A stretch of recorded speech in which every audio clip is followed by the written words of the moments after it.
Hi guys, welcome to the magic of connecting dots. I'm here to share a few tricks that I have gathered throughout the years how to be a lazy but very effective strategist by tapping into the unconsciousness of yourself. So ever since I was a kid, I spaced out a lot. I still do. If you are a parent, I think the best gift you can give to your kids is boredom.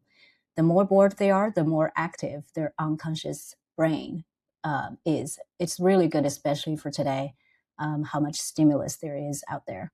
So you can say I was trained for this topic from a very young age, and I will show you why spacing out is so important. So first of all, you all know 95% of our brain activity is actually unconscious.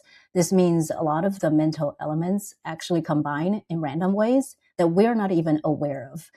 This is why we often say, let things marinate, come back to it, or sleep on it.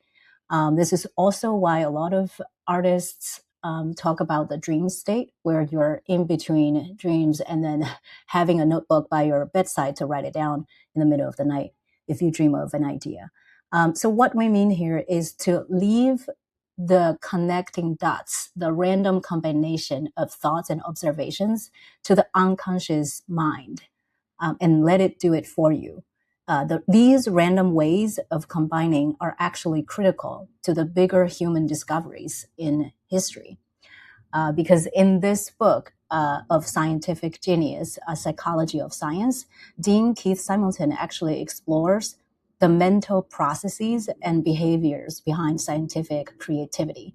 He studied all life's details of prolific scientists, from their upbringing to their lifestyle and approach. So through all these different dots that he collected, he connected them and came up with a theory. His theory is called the chance configuration theory. Basically, what it means is, in a nutshell, that scientific discovery is not solely driven by deliberate rational thought. Chance actually plays a significant role in the generation of ideas and connections. As I mentioned, mental elements such as ideas, concepts, and facts actually combine in random ways.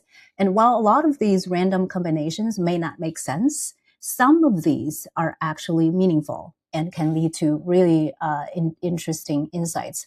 And the formation of these meaningful configurations depends on factors like your own personal knowledge, experience, and your own cognitive style. This is why even presented with the same facts, different strategists might give you a different perspective.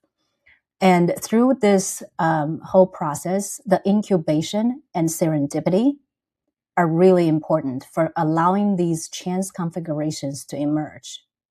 Right? So it's not just about deliberately pushing and asking questions. It's also about giving space to chance.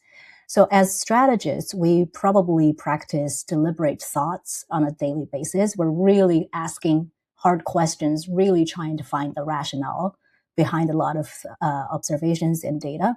But that's only half of the picture. A lot of times it's a very small half of the picture. There's actually likely much higher ROI of magic, if you will, that's hidden in chance and meaningful configurations. This is why in the beginning, when I talked about why spacing out is such a highly effective way to make your unconscious brain work and start to connect dots. The nice thing is that it actually lets the chance side of thoughts push through into the deliberate thoughts on the right-hand side versus the other way around. And it often leads to more imaginative configurations than if you were giving yourself rules of rationale to push from right to left. So that's why your random encounters of books, music, articles, shows, people you talk to, things you see on the streets, are these random pieces of information absorbed by the brain. The more chance bubbles you have, the more likely you will get to meaningful configurations without even any effort. So if you were to take away 3 words from this presentation, it's serendipity. Just open yourselves up to observations. A data point can be a conversation with someone in the elevator. It doesn't always have to stay in an Excel sheet or on your computer. An incubation Just let it get into your brain. I will talk about a few ways how you can make the incubation a little more deliberate if you want to later on, but your brain captures it all on the back end anyway. And then remix. Remix is where it goes into the meaningful configuration to connect what's chance versus what's deliberate.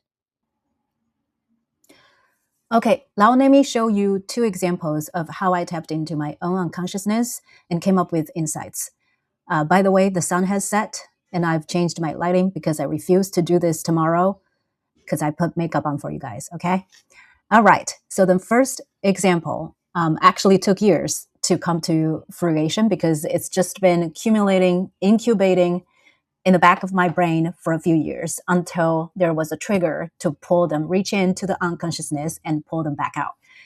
So back in 2020, during the pandemic, we started to hear the rise of Duolingo, people learning new language, people learning how to make bread or knitting, because we were all kind of stranded at home, right? And then 2 years later, I was reading Michelle Obama's book, The Light We Carry. And then in the book, she talked about the power of small. When we could not control what's going on around us in the dark political times or the pandemic, she chose to pick up knitting, and that she felt like she had control over. So that started, again, somehow in the back of my brain, connecting dots of how having control over small things could help us feel more safe.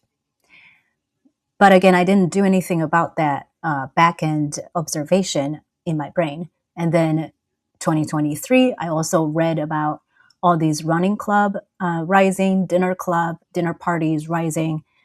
Interesting. People are gathering in small pockets. Again, there's the power of small, kind of reappearing subtly in the back of my brain, but I didn't do anything about it. Then in 2024, my husband forced me to read this book, Born to Run. And I read something about, because the author went into the tribes who are born to run. They're runners all their lives.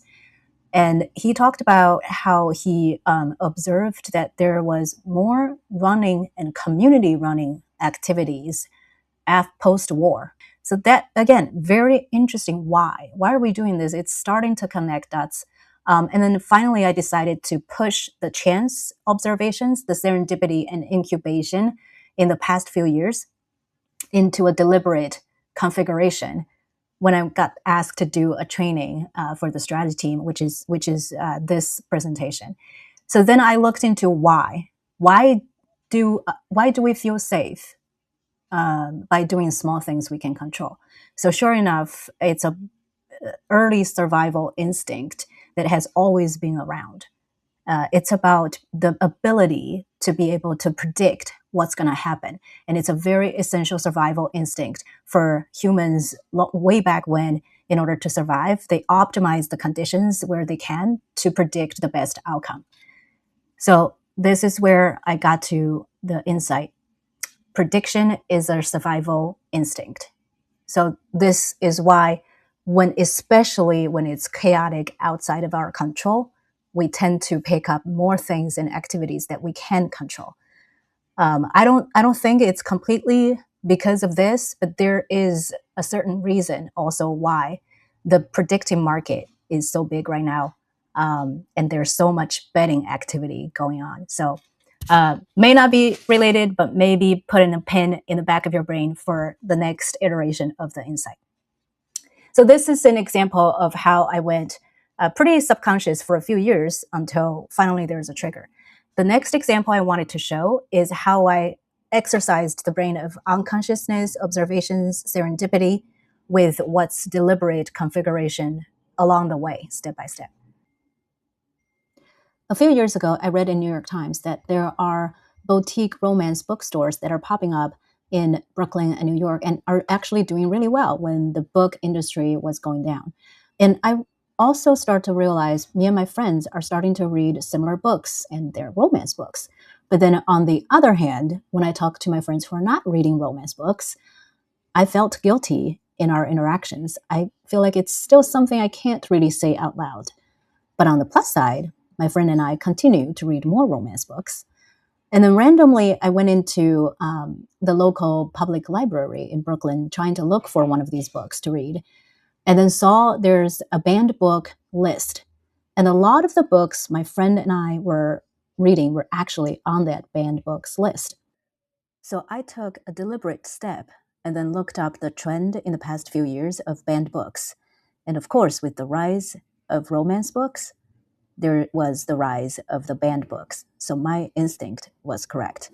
But then the other day, I was on the subway and then saw Hinge had a subway ad of 6 romance novels about how people met each other and the romance. So I started to wonder, are romance or are dating apps still a thing?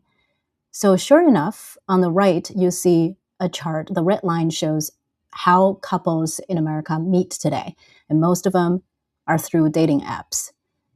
But when you look at the comments in that post, people hate dating apps, but they use them. So then I started to look at what dating apps are getting funding these days. And then sure enough, it's apps like the ones on the left that are encouraging chance encounters and romance versus predictable profile matching. So when you look at what's on the left and what's on the right, they're starting to have some tension here. On the left is the encouragement and rise of romance. On the right is romance still feels like something that is a guilty pleasure or not really valued. So I deliberately went into TikTok to look at, so how big really is romance overall? So I compared NFL to the hashtag and topic of love. There's actually way more posts about love, which is related to romance novels and books people read, than NFL. So why? There is so much interest and scale in terms of romance, but we never talk about romance or romance books at a meeting as a icebreaker or starting, but we always feel very comfortable talking about sports. So my insight here is that romance is suppressed. If you do a little research, look into it, there are actually classic books written about it because romance is really something that is desired by women versus men. It was always considered low class. And the fact that a lot of these romance books are now having a revival has a lot to do with book talks. Because when people share what they read on TikTok, they're not the book critics to talk about literature, the depth, the thoughts behind the thoughts. They share their feelings. And that's what romance is all about. But it is suppressed based on, all these societal norms, peer pressure, and, just being a women's interest. So it's a head scratcher. This kind of random encounter and deliberate search had actually led me to writing an article about called In Defense of Romance. If you're interested, it's in the video description. You can check it out. There's more there. Okay, next I'm going to share a few tricks that I use how to hold on to your serendipity.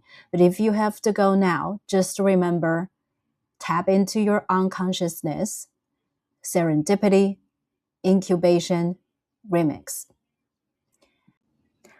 Cool. Now I'm going to show you 3 tricks on how to hold on to serendipity. They're by no means mind-blowing.